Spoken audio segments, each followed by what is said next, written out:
Quand je dis méditation, je veux nuancer cela en l'expliquant car les gens ont beaucoup de concepts sur la méditation.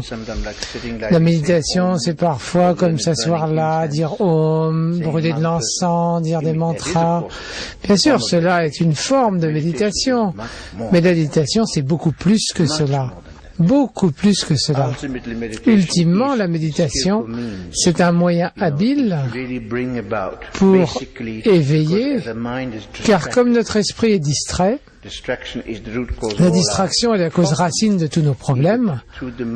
Donc par l'attention, on ramène l'esprit en soi-même, on crée l'attention et la vigilance, et on dévoile, on épluche, on dépouille toutes les barrières, toutes les obstructions, et petit à petit, on révèle notre véritable nature.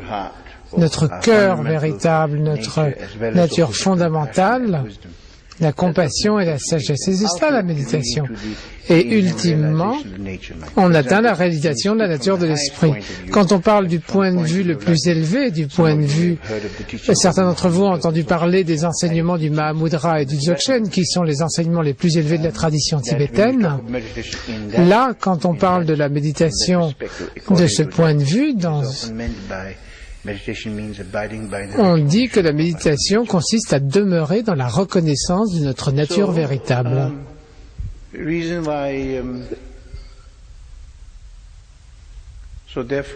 Par conséquent, ce que je dis quand je dis du point de vue de l'expérience ou du yogi, c'est parce que les Occidentaux, vous recherchez des choses pratiques. Je ne sais pas si c'est vraiment pratique ou pas, mais quelquefois, essayer d'être trop pratique, c'est pas pratique du tout.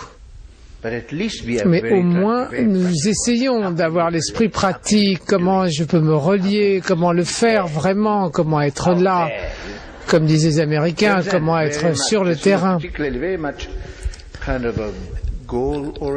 On est orienté vers l'accomplissement de buts, d'objectifs. Et parfois, on est vraiment à l'extérieur. Et parfois, nous manquons, justement. Parce qu'en fait, c'est pas là-bas à l'extérieur, c'est ici à l'intérieur que nous devons réaliser et trouver là.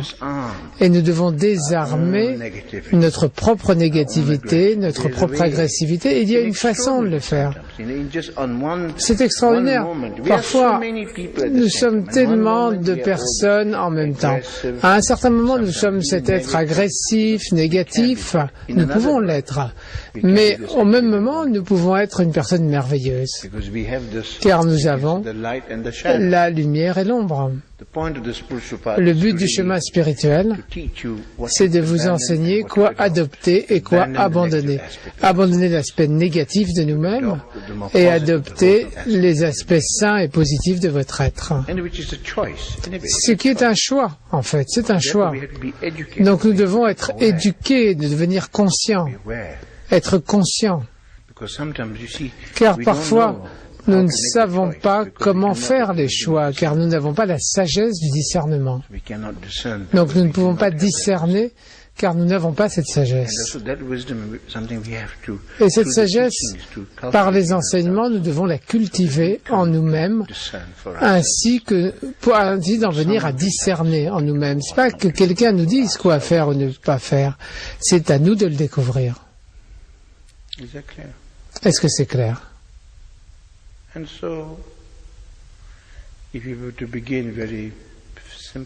Donc, pour commencer très simplement, je crois que l'un des points les plus importants pour nous tous, c'est de devenir réel, de devenir authentique, de devenir sincère. Donc la chose principale, c'est de se dépouiller de tout ce qui est artificiel. J'appelle cela le striptease naturel. Le striptease. Donc se dépouiller, se libérer, se dépouiller. Afin que nous devenions libres de nous-mêmes. Car il y a tellement d'histoires de cinéma. Tellement.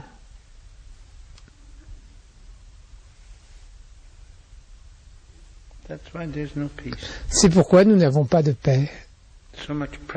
Il y a tellement de pression et aussi tellement de rapidité. Et il faut ralentir.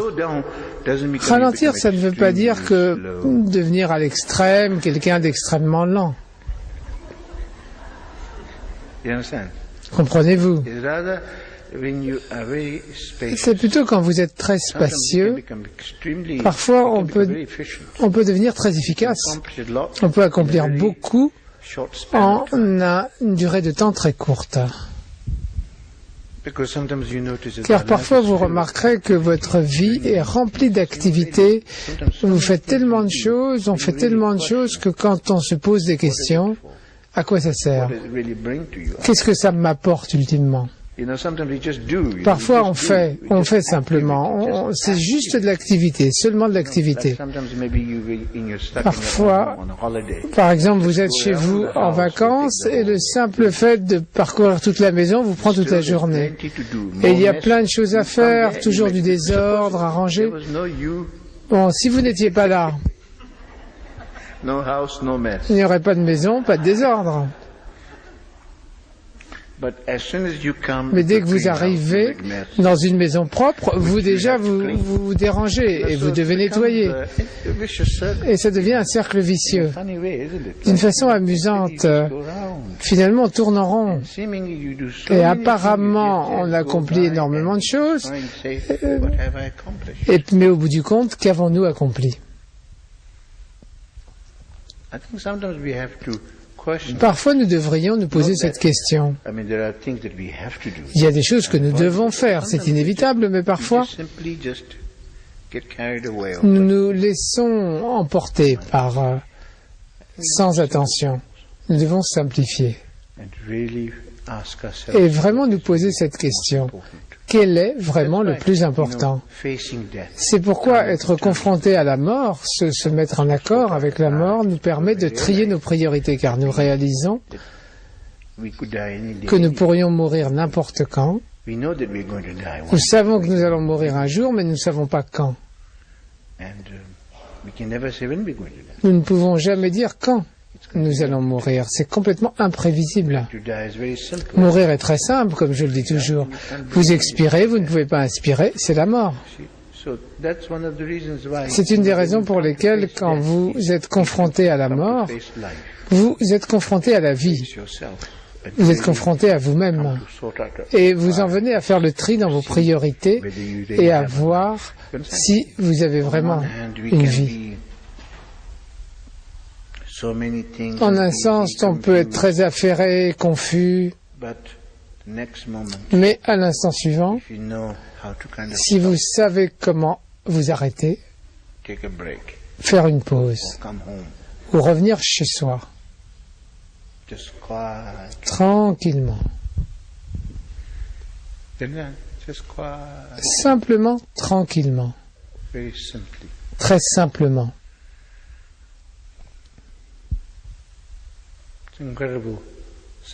C'est prodigieux, il y a quelque chose qui se dépose, qui se purifie, qui se libère. Comprenez-vous? Parfois c'est aussi simple que cela. Pour nous, nous asseoir, être. Être avec nous-mêmes, simplement être, simplement être.